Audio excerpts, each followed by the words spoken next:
Hello, everyone, and welcome. My name is Rita Stafford, and I'm your certified Bob Ross instructor. And this is a setup video for your upcoming PBS KVIE Bob Ross Paint Along. In addition to the kit you received, this video contains some additional items you'll want to have on hand, as well as some steps you'll want to complete prior to the start of our event. So it's a good idea to watch this video in its entirety now, and then when you're ready on the day of the event, you can follow along with me. So let's get started. First off, we'll want to make sure that you received everything that you were supposed to in your Bob Ross painting kit. You should have received 5 tubes of paint, including titanium white, phthalo blue, alizarin crimson, sap green, and cadmium yellow hue, a number 3 fan blender brush, a 1-inch landscape brush, and a number 5 palette knife. Your liquid white oil paint, your 12 by 16 Bob Ross canvas, and your palette paper. The palette paper can be a little flimsy, so you'll either want to secure it with tape to either your work surface or to a piece of cardboard so that you can move it around easily and it won't be in the way. So that when you go to paint, your palette paper isn't sliding all around. You'll want to tape it securely so you'll have a nice sturdy place for your paint if you don't have a palette already.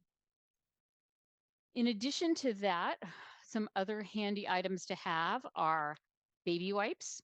These are great for removing paint from your hands, your brushes, almost any surface, and they're gentle enough on your skin and contain no harmful chemicals that might discolor or ruin various surfaces or fabrics. They're great at removing happy accidents as well. The next thing is paper towels. I like to get the half sheet rolls of paper towels and tear off a bunch of them, fold them in half so I have a stack that's easy to grab from in case I need them in a hurry to clean up any happy accidents. I also have some old rags on hand that I use for cleaning brushes, wiping up messes, etc. Disposable plastic coated picnic plate. Notice that I didn't say paper plate. That's because your basic paper plate isn't coated and it will absorb all of the oil out of your liquid white. Now, this is an oil-based paint and we want it nice and smooth and silky. So when we're using it, it'll help things go onto the canvas easier when we pre-prep our canvas or to thin our paints later on in the painting process. You can also use a small plastic container and lids help to keep it from drying out as quickly. So another thing handy to have would be some Windex or some Simple Green for simple cleanups. Anything that cuts through grease, AKA oil paint, just in case for when the baby wipes aren't enough or if the paint has started to dry. Another important item that's not included in your kit, but which makes your painting and cleanup experience so much better is some form of paint thinner, not only to clean your brushes, but also to thin your paint when needed. Bob Ross does sell the paint thinner, odorless paint thinner. It used to be in the half gallon. Now it's just in quart containers. But that's a lot more than we need for this painting session. If you don't want to purchase that much, I recommend the Weber odorless terpenoid. This is actually made by the people who used to make the odorless Bob Ross thinner. And it's available in Michaels, Blick Art Materials. You can get it on Amazon, but they don't ship this to all areas. So double check before you order it from Amazon, or else you might find that you think it's coming and your order got canceled. Another option is the Gamblin Gamsol odorless mineral spirits. This is great for thinning paints as well as for cleaning your brushes and any other painting supplies. Another option is Terpenoid Natural. It's non-toxic and non-flammable oil paint cleaner and brush conditioner. So this is for cleaning your brushes. I don't know that I would mix this in with my paints. So if that's the case, the Gamblin Gamsol is a natural oil. Let's see, there it is. oil paint thinner and brush cleaner conditioner. I recommend having a small lidded container for the amount of thinner or solvent you'll be using. You can use old sour cream or yogurt containers, or a nice wide mouth canning jar. You don't need a lot, just maybe a quarter to a half inch of thinner in the container. And a very important item to note is that even if you're using odorless thinner or solvent, you'll want to keep the lid on when you're not using them, as the fumes can make you dizzy after a time and you won't even smell it. If you have an apron, that's great, but be sure to wear some old clothes that you don't mind getting paint on, as every artist, even the most seasoned, can drop a fully loaded paintbrush onto their laps, and oil paints can stain clothing. That's it, and we'll move on to the next part of our video. Now we have to prepare our canvas. First, we'll take our plastic picnic plate and we'll pour out a small portion of our liquid white. Bob Ross liquid white. In the early days of the Bob Ross show, they used to call this magic white. We need to shake this up really good first. We want to make sure that the oils are all mixed in. Then I'm going to pour out about 3/4 worth. Oops, that's about 3/4, I think. 3/4, maybe a little more. A little blob on a little plate. I might need more. I'm leaving the lid off for a moment just in case I'm going to need more. So then I'm going to take my brush, dip it in there, and I'm going to dab, dab, dab over the surface of the canvas, kind of evenly spread out the liquid white.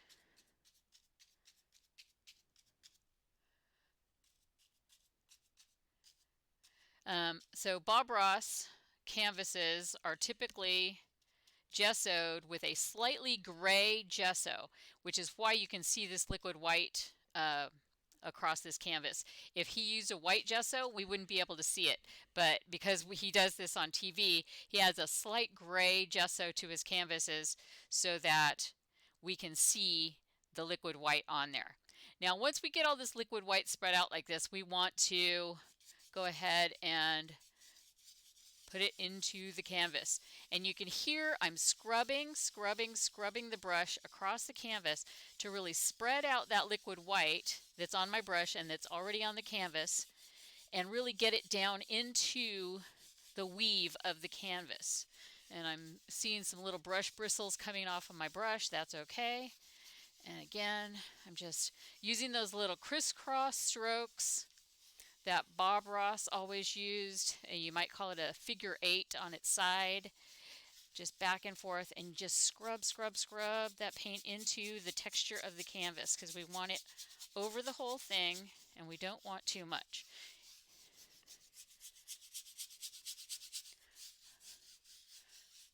And you can kind of see, even on the camera, you can see there's areas that are lighter and darker. If the darker areas are still showing, that means those areas don't have enough of the liquid white, that the gray is still showing through. And this is where people get their arm workout. I'm switching hands. I'm a righty, but I'll go to lefty on this stuff where it doesn't really matter too much. And then again, I'm just looking at all the spots where it looks like it's either too white or still a little gray, or if there's any little bristles that I can just brush across them and get them back out. Bristles that came off my brush, like right there is one, and you can just brush it off with your brush and brush the brush on a napkin or a paper towel. I'm thinking that looks pretty even. Now I'm going to do a nice across the canvas strokes all the way up and down, and then I'm going to do up and down all the way across, just to make sure it's nice and smooth.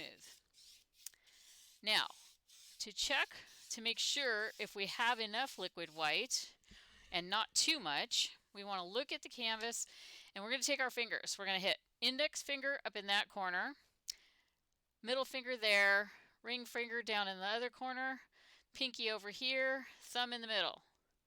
Now, if I can see my fingerprints, I don't know if you can see that with the light. You can see my fingerprints. That means I've got about the right amount of liquid white on there. If there's so much white on my fingers that I can't see my fingerprints, then I've got too much. And if I did that, then what we would do is we would take our brush and wipe it out in a paper towel. Really good. And I'm doing this in the air so you can see, but if I do it on a surface like my table, I can really like brush the brush against the paper towel to get all that excess liquid white out. And then I would go back to the canvas, and I'm going to go back anyway because I'm going to scrub out my fingerprints. And I know that I have enough on here because I could see my fingerprints. If you can't see them because there's not enough paint, or if you can't see them because there's too much paint, then we know we need to either put more on or take some off. By what I'm doing was cleaning off my brush first on a paper towel. And again, I'm just using my brush on the table surface across the paper towel like this, and then flipping it over across the paper towel like that.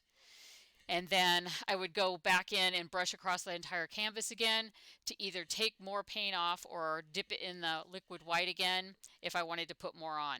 But I think it's just about right. I had that good showing of my fingerprints on the with the liquid white. I do have some liquid white left on my little plate, and that's okay because we can use this later to mix in with our paint. So don't throw that away, just keep it off to the side and I'll tell you when we're going to use it, okay? And now some important information about cleaning our brushes. As we go through this process, our brushes will have more and more paint building up in them, and we will try to move from one color to another in an order that will reduce the need to clean the brushes so often. If you have solvent or thinner, I will advise you when and how to use it so that we don't have to spend a ton of time cleaning brushes. Also, sometimes we'll want the prior color in the brush so that it softens or mixes with the next color that we add. So I will let you know when you want to clean your brushes. When we do clean them, we want to get as much paint out as possible with the knife, then with paper towels, then with wet wipes or baby wipes. So to use the knife, I don't want to cut the knife into my bristles because I don't want to cut the bristles, and it can break them off if I use it like this. But when I have a brush full of paint, if I slide the knife along the bristles like this, I can pull out a lot of paint. Obviously there's no paint in this brush right now, but you get what I'm saying. So I would just scrape, scrape, scrape to get excess paint out. Then I would use a clean paper towel and swipe, swipe, swipe on both sides and even on the ends to get as much color out as possible. Then finally I would switch to a wet wipe to get any excess leftover paint out of the brush. If I still have a ton of paint in my brush, I might take my thinner and just lightly dip.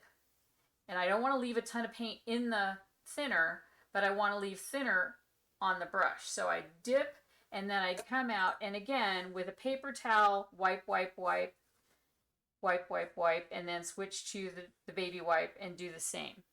And that's it. That's how we clean our brushes. And that's everything. You should be all ready to start when we begin our PBS KVIE Bob Ross Paint Along shortly. And thank you for continuing to support PBS KVIE so that they can continue to bring us great programming like The Joy of Painting with Bob Ross.